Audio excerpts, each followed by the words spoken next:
അൽഹംദുലില്ലാ അസ്സലാത്തു വസ്സലാമു അലാ റസൂലില്ലാ വഅലാ ആലിഹി വഅസ്ഹാബിഹി അജ്മഈൻ അമ്മാ ബഅദ്. അല്ലാഹുമ്മ സ്വല്ലി അലാ മുഹമ്മദിൻ വഅലാ ആലി മുഹമ്മദ് കമാ സ്വല്ലൈത അലാ ഇബ്രാഹിം വഅലാ ആലി ഇബ്രാഹിം ഇന്നക ഹമീദും മജീദ്. അല്ലാഹുമ്മ ബാരിക് അലാ മുഹമ്മദിൻ വഅലാ ആലി മുഹമ്മദ് കമാ ബാറക്ത അലാ ഇബ്രാഹിം വഅലാ ആലി ഇബ്രാഹിം ഇന്നക ഹമീദും മജീദ്.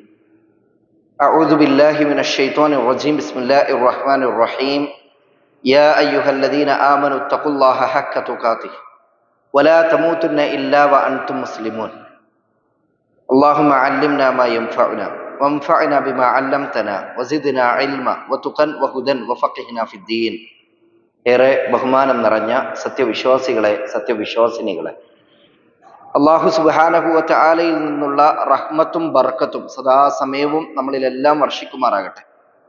നമ്മുടെ നോമ്പുകളും നമ്മുടെ ഖുർആൻ പാരായണവും നിർബന്ധവും സുന്നത്തുമായിട്ടുള്ള നമ്മുടെ നിസ്കാരങ്ങളും നമ്മുടെ ദാനധർമ്മങ്ങളും മറ്റെന്തെല്ലാം നന്മകൾ നമ്മൾ ചെയ്തിട്ടുണ്ടോ അതൊക്കെ അള്ളാഹു സ്വീകരിക്കുകയും ഏതെങ്കിലും തരത്തിലുള്ള വീഴ്ചകൾ വന്നു പോയിട്ടുണ്ടെങ്കിൽ അതെല്ലാം അള്ളാഹു തആല പുറത്തു മാപ്പാക്കി തരികയും ചെയ്യുമാറാകട്ടെ. ലോകത്തേക്ക് വന്ന എല്ലാ പ്രവാചകന്മാരും അടിസ്ഥാനപരമായി ആ സമുദായത്തെ പഠിപ്പിച്ച സന്ദേശം ലാ ഇലാഹ ഇല്ലല്ലാഹയാണ്. പരിശുദ്ധ ഖുർആനിൽ കേവലം 25 പ്രവാചകന്മാരുടെ പേര് മാത്രമാണ് പരാമർശിച്ചത് എന്നുണ്ടെങ്കിലും അതേ ഖുർആനിൽ തന്നെ അള്ളാഹു പറയുന്നുണ്ട്, പ്രവാചകന്മാരുടെ ആഗമനം കടന്നു വരാത്ത ഒരൊറ്റ സമൂഹവുമില്ല, സമുദായവുമില്ല എന്ന്. ഖുർആന്റെ 10-ാം അധ്യായം സൂറത്ത് യൂനുസിന്റെ 47-ാമത്തെ വചനത്തിലും 13-ാം അധ്യായം സൂറത്തു റഅദിന്റെ 7-ാമത്തെ വചനത്തിലും 35-ാം അധ്യായം സൂറത്തു ഫാത്തിറിന്റെ 24-ാമത്തെ വചനത്തിലും അല്ലാഹു തആല ആവർത്തിച്ചു പറഞ്ഞ കാര്യമാണ് വഇൻ മിൻ ഉമ്മത്തിൻ ഇല്ലാ ഖലാ ഫീഹാ നദീർ. സ്പഷ്ടമായ ഒരു താക്കീതുകാരന്റെ നിയോഗം കഴിഞ്ഞു പോകാത്ത ഒരു സമുദായവുമില്ല. അപ്പൊ എവിടെയൊക്കെ മനുഷ്യരുണ്ടോ അവിടേക്കെല്ലാം പ്രവാചകന്മാർ വന്നിട്ടുണ്ട് എന്നാണ് ഖുർആൻ പഠിപ്പിക്കുന്നത്. ഈ പ്രവാചകന്മാരെല്ലാം എന്താണ് ജനങ്ങളെ അടിസ്ഥാനപരമായി പഠിപ്പിച്ചത്? ആ പ്രവാചകന്മാരൊക്കെ വരുമ്പോ ആ സമുദായം പല പല തിന്മകളിൽ വ്യാപൃതരാണ്. ആ തിന്മകളെല്ലാം അവർ അതിന്റെ ഗൗരവം, അതിനെതിരെ അവർ താക്കീത് നൽകിയിട്ടുണ്ട്, ഉത്ബോധനം നൽകിയിട്ടുണ്ട്, സ്വർഗത്തെക്കുറിച്ച് സന്തോഷവാർത്ത അറിയിച്ചിട്ടുണ്ട്, എല്ലാം ചെയ്തിട്ടുണ്ട്. എന്നാൽ അതോടൊപ്പം ആത്യന്തികമായി അവരെല്ലാം ചെയ്തത് ലാ ഇലാഹ ഇല്ലല്ലാഹ് പഠിപ്പിക്കുകയാണ് ചെയ്ത്. തൗഹീദ് പഠിപ്പിച്ചു കൊടുത്തു, ഷിർക്കിനെതിരെ സംസാരിച്ചു. അത് ഖുർആനിന്റെ 21-ാം അധ്യായം സൂറത്തുൽ അംബിയാഇന്റെ 25-ാമത്തെ വചനം വായിക്കുമ്പോഴും 16-ാം അധ്യായം സൂറത്തുൽ നഹ്ലിന്റെ 36-ാമത്തെ വചനം വായിക്കുമ്പോഴും നമുക്ക് കാണാൻ പറ്റും. വമാ അർസൽനാ മിൻ ഖബ്ലിക മിർ റസൂലിൻ ഇല്ലാ നൂഹി ഇലൈഹി അന്നഹു ലാ ഇലാഹ ഇല്ലാ അന ഫഅ്ബുദൂൻ.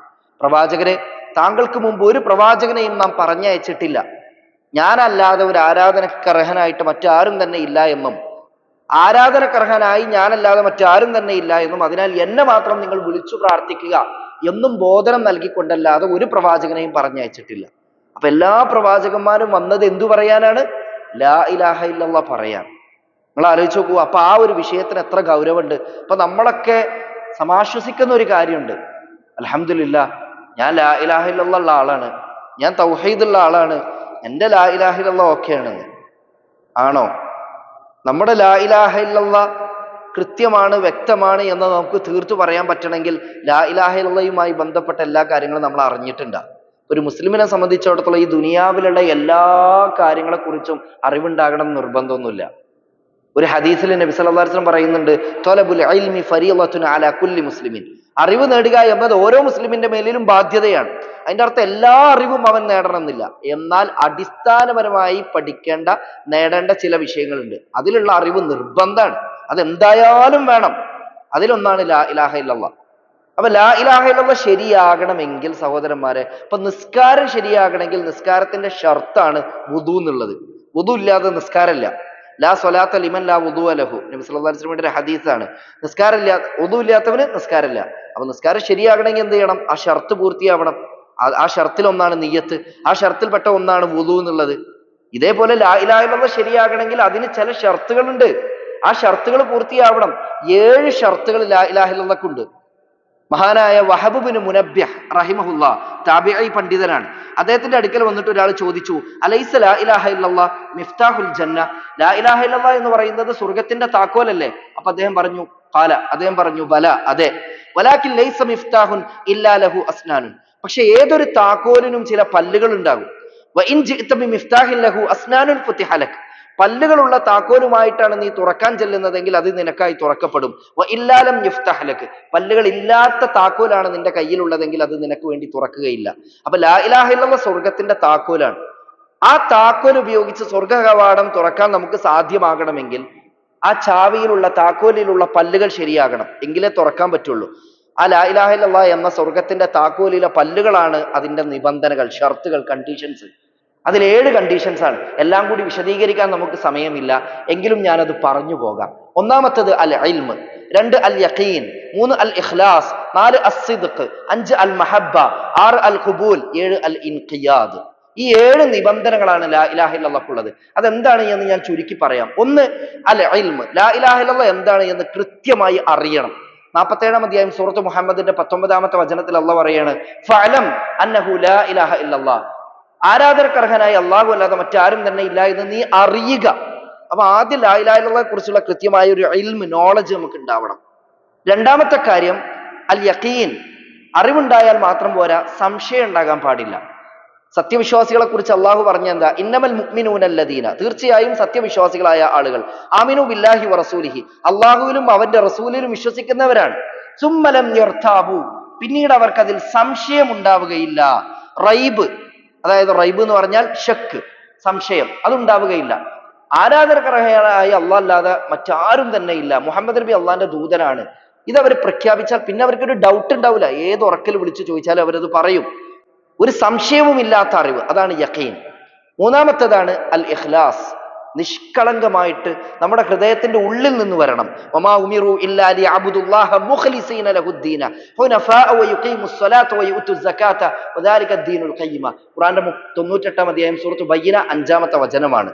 അപ്പൊ അവിടെ ഇഖ്ലാസും പൂർത്തിയാകണം. ലാ ഇലാഹ ഇല്ലല്ലാഹ് ആത്മാർത്ഥമായിട്ടായിരിക്കണം നമ്മൾ ഉൾക്കൊള്ളേണ്ടത്.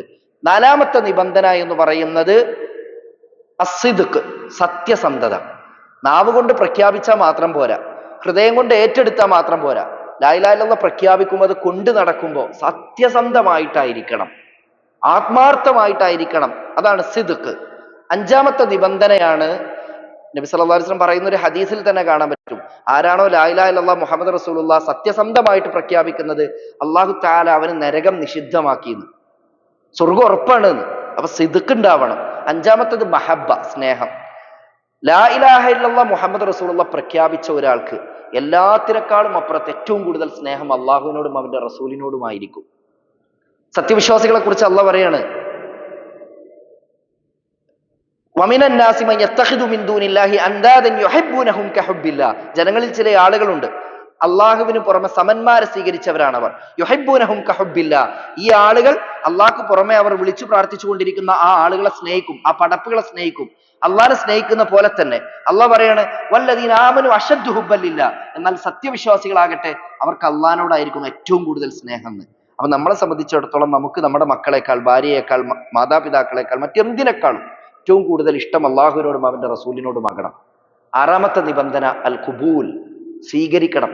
നാവ് കൊണ്ട് പ്രഖ്യാപിച്ചാൽ മാത്രം പോരാ, സംശയം ഉണ്ടാകാതിരുന്നാൽ പോരാ, അതിനെക്കുറിച്ച് അറിവുണ്ടായാൽ മാത്രം പോരാ, ആ പറയുന്നതും ചെയ്യുന്നതും സത്യസന്ധമായാൽ മാത്രം പോരാ, ജീവിതം കൊണ്ടത് സ്വീകരിക്കുന്നവരാകണം. ഖുബൂൽ, ലാ ഇലാഹ ഇല്ലല്ലാഹ് ജീവിതത്തിൽ കൊണ്ടു നടക്കാനുള്ളതാണ്. 7-ാമത്തെ നിബന്ധന എന്ന് പറയുന്നത് അൽ ഇൻഖിയാദ്, സമർപ്പണം, സബ്മിഷൻ. ആരാധനക്കർഹനായ അള്ളാഹു അല്ലാതെ മറ്റാരും തന്നെ ഇല്ല, മുഹമ്മദ് നബി അള്ളാഹിന്റെ ദൂതനാണ്, പ്രവാചകനാണ് എന്ന് വിശ്വസിക്കുന്ന ഒരാൾ ജീവിതം മുഴുവൻ അള്ളാഹുവിന് സമർപ്പിച്ചവനാണ്. അള്ളാഹു തആല പറയാണ്, കുൽ, നബിയെ പറയുക, ഇന്ന സ്വലാത്തി വനുസുകി വമഹ്യായ വമമാതി ലില്ലാഹി റബ്ബിൽ ആലമീൻ ലാ ശരീക ലഹു വബിദാലിക ഉമിർതു വഅന അവ്വലുൽ മുസ്ലിമീൻ. ഖുർആന്റെ 6-ാം അധ്യായം സൂറത്തുൽ അൻആമിന്റെ 132, 133 വചനങ്ങളാണ്. അല്ലാഹു സുബ്ഹാനഹു വ തആല പഠിപ്പിക്കുകയാണ്, നബിയെ പറയുക, കുൽ ഇന്ന സ്വലാത്തി, തീർച്ചയായും എന്റെ നിസ്കാരം, വനുസുഖി, എന്റെ ബലികർമ്മം, വമഹ്യായ വമമാതി, എന്റെ ജീവിതം, എന്റെ മരണം, ലില്ലാഹി റബ്ബിൽ ആലമീൻ, എല്ലാ ലോകരക്ഷിതാവായ അള്ളാഹുവിനുള്ളതാകുന്നു. അപ്പൊ വിദാലിക ഉമിർത്തു, അപ്രകാരമാണ് ഞാൻ കൽപ്പിക്കപ്പെട്ടിട്ടുള്ളത്. വാന അവ്വലുൽ മുസ്ലിമീൻ, ഞാൻ അവന് ജീവിതം സമർപ്പിക്കുന്നവരുടെ കൂട്ടത്തിൽ ഒന്നാമനാണ് എന്ന് പരിശുദ്ധ ഖുർആൻ നമ്മൾ അടിവരയിട്ട് പഠിപ്പിക്കുകയാണ്. അപ്പൊ ഈ 7 നിബന്ധനകൾ, ഇൽമ്, യഖീന്, ഇഖ്ലാസ്, സിദ്ഖ്, മഹബ്ബ, ഖുബൂല്, ഇൻഖിയാദ്, ഈ 7 നിബന്ധനകൾ തീർച്ചയായിട്ടും നമ്മൾ അറിഞ്ഞിരിക്കണം. നമ്മുടെ മക്കൾ അത് പഠിപ്പിക്കണം. അതുമായി ബന്ധപ്പെട്ട് നമുക്ക് ധാരണയില്ലെങ്കിൽ അത് പഠിക്കാൻ പറ്റിയ കാര്യങ്ങളെക്കുറിച്ച് നമ്മൾ യൂട്യൂബിലും മറ്റും സെർച്ച് ചെയ്ത് നോക്കണം. എന്നിട്ട് അത് പഠിക്കണം. മക്കൾക്കും ആ ബേസ് നമ്മൾ പഠിപ്പിച്ചു കൊടുക്കണം. ഇല്ല എങ്കിൽ അവര് ലാ ഇലാഹ ഇല്ലല്ലാഹ് കൃത്യമായി അറിയാതെ പോകും. അപ്പോൾ ലാ ഇലാഹ ഇല്ലല്ലാഹ് അറിയുമ്പോൾ അതിന്റെ പരിപൂർണമായ തലത്തിൽ തന്നെ അറിയാൻ ശ്രമിക്കുക. അള്ളാഹു സുബ്ഹാനഹു വ തആല അതിന് നമുക്കെല്ലാം തൗഫീഖ് നൽകി അനുഗ്രഹിക്കുമാറാകട്ടെ. നമ്മുടെ വീഴ്ചകളും പോരായ്മകളും അള്ളാഹു നമുക്ക് പുറത്തു മാപ്പാക്കി തരുമാറാകട്ടെ. പട്ടിണി കൊണ്ടും ദാരിദ്ര്യം കൊണ്ടും കടങ്ങൾ കൊണ്ടും ബുദ്ധിമുട്ടുന്ന ഒരുപാട് പേരുണ്ട്. അവരുടെ പട്ടിണി, ദാരിദ്ര്യം, കടബാധ്യത എല്ലാം അള്ളാഹു ദൂരീകരിച്ചു കൊടുക്കുമാറാകട്ടെ. അസുഖങ്ങൾ കാരണം നോമ്പെടുക്കാനും മറ്റും പ്രയാസപ്പെടുന്ന, തറാവീഹിനും ഖിയാമുൽ ലൈലുകൾക്കൊക്കെ പ്രയാസപ്പെടുന്ന ഒരുപാട് ആളുകൾ ഉണ്ടാകും. മാനസികമായി നോമ്പെടുക്കണം എന്നൊക്കെ വലിയ ആഗ്രഹമുള്ളവരായിരിക്കും. പക്ഷേ ശാരീരികമായ പ്രയാസങ്ങൾ അനുഭവിക്കുന്നവർ, അവർക്ക് അല്ലാഹു തആല നല്ല ആഫിയത്തും ആരോഗ്യവും തൗഫീഖും നൽകി അനുഗ്രഹിക്കുമാറാകട്ടെ. നമ്മുടെ എല്ലാ ഇബാദത്തുകളും സൽക്കർമ്മങ്ങളൊക്കെ അല്ലാഹു സ്വീകരിക്കുകയും ഇഖ്ലാസോട് കൂടി ഇനിയും അതങ്ങൾ തുടർന്ന് നിർവഹിക്കാനുള്ള തൗഫീഖ് നമുക്കൊക്കെ നൽകി അനുഗ്രഹിക്കട്ടെ. റബ്ബനാ തഖബ്ബൽ മിന്നാ ഇന്നക അൻത സമീഉൽ അലീം വതുബ് അലൈനാ ഇന്നക അൻത തവ്വാബുർ റഹീം വആഖിറു ദഅവാനാ അനിൽ ഹംദുലില്ലാഹി റബ്ബിൽ ആലമീൻ. അസ്സലാമു അലൈക്കും വറഹ്മത്തുള്ളാഹി വബറകാതുഹു.